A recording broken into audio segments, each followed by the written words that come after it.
الحمد لله وكفى وسلام على عباده الذين اصطفى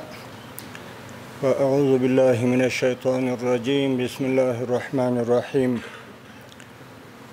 قال الله تعالى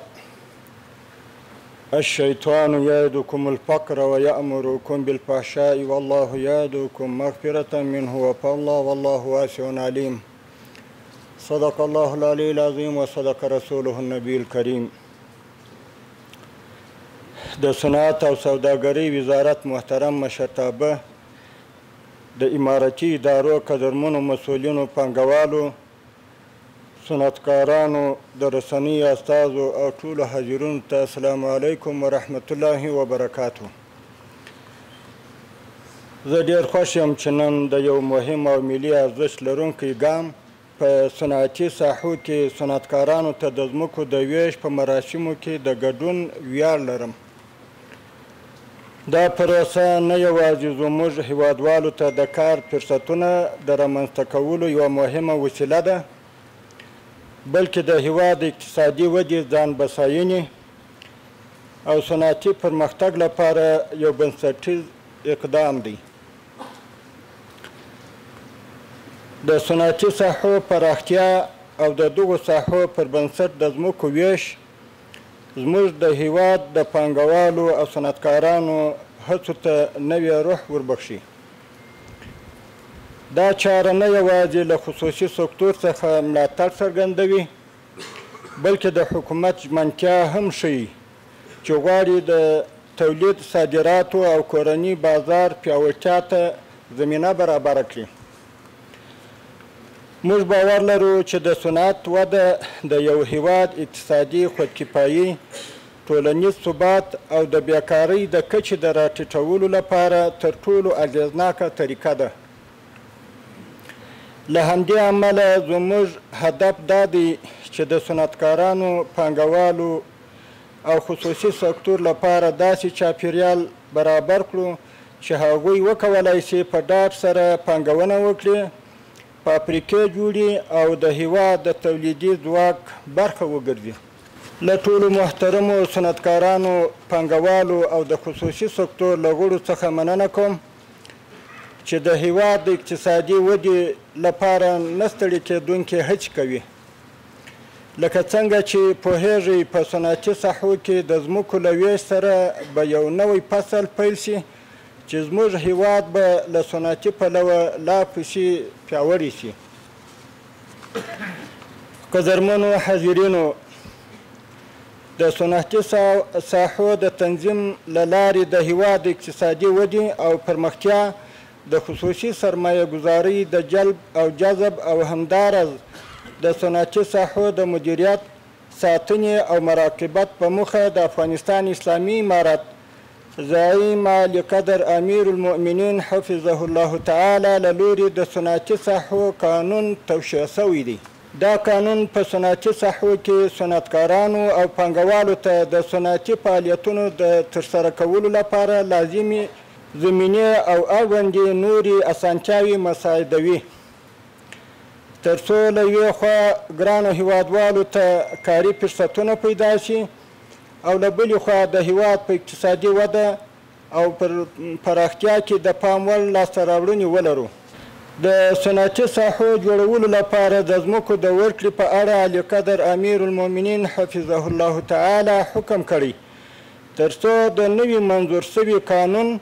چاپیریال ساتنې او ښاري ماسټر پلان مطابق د کابل په 4 خواو کې 2,000 جریبه ځمکه، په ننګرهار، کندهار او بلخ ولایتونو کې 0,000 جریبه ځمکه، په کندوز ولایت کې 10,000 جریبه ځمکه او په پاتې نورو ولایتونو کې د امکان په صورت کې د صنعتي پارک لپاره په هر ولایت کې 0 جریبه ځمکه، د کوچني صنعت او تشبثاتو لپاره په هر ولایت کې له 10 څخه تر 500 جریبو ځمکه ځانګړې او وسپارل شي. له نیکه مرغه د صنعت او سوداګرۍ وزارت په مشرۍ او د نورو وزارتونو او ادارو په نږدې همکارۍ د یاد حکم د تطبیق په برخه کې لازم او د پام وړ اجراءات ترسره شوي دي. او تر اوسه پورې شاوخوا 80,000 جریبه ځمکه د صنعت او سوداګرۍ محترم وزارت ته انتقال شوې ده. د همدې هڅو په لړ کې نن ورځ موږ او تاسې یو نوي صنعتکارانو ته د صنعتي فعالیتونو په موخه په صنعتي ساحو کې د ځمکو د ملکیت د سند د ورکړې شاهدان یو. زه د هیواد د صنعتي ځمکو له ګټې اخیستونکو څخه په ټینګار غواړم چې د یادې ځمکې څخه د تولید او د صنعت د پیاوړتیا په برخه کې مناسب او مؤثره ګټه واخلي. د صنعت د اړتیاوو د پوره کولو لپاره اسلامي امارت د برېښنایي زیربناو رغولو ته ځانګړې پاملرنه کړې او د برېښنا پر بنسټیزو پروژو کار پیل کړی چې له نیکه مرغه یې چارې تر کافي اندازې پر مخ تللي او په راتلونکي لنډ وخت کې به کافي مقدار برېښنا ولرو انشاءالله تعالی. قدرمنو صنعتکارانو او پانګوالو، افغانستان د سرتاسري امنیت ترڅنګ ارزانه کاري قوه او کافي خام مواد لري. په داسې حال کې چې د اوسني نړۍ هیوادونه د خامو موادو له ستر بحران سره مخ دي، خو زموږ او ستاسې هیواد د هر ډول پانګونې او صنعتي فعالیتونو لپاره ډېر مساعد هیواد ګڼل کیږي.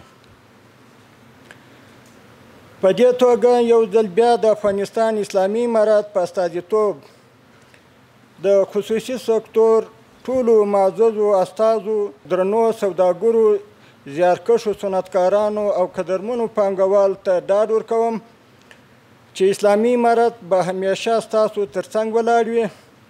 او د اړتیا پر مهال به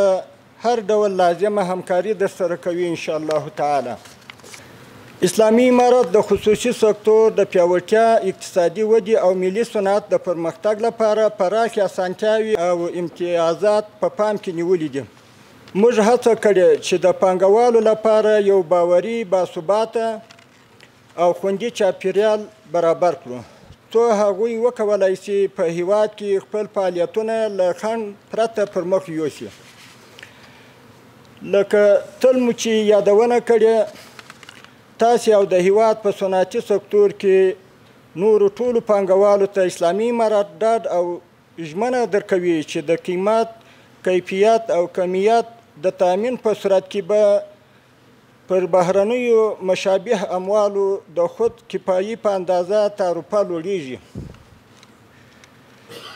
په پای کې له ټولو هغو افغان صنعتکارانو او پانګوالو څخه چې په کور دننه یا له هیواده بهر میشت دي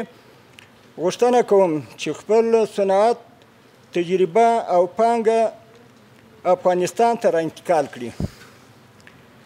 څو د هیواد د اقتصادي بنسټونو په پیاوړتیا، د کاري فرصتونو په برابرولو او د صنعت سکتور په پراختیا کې فعاله ونډه واخلي.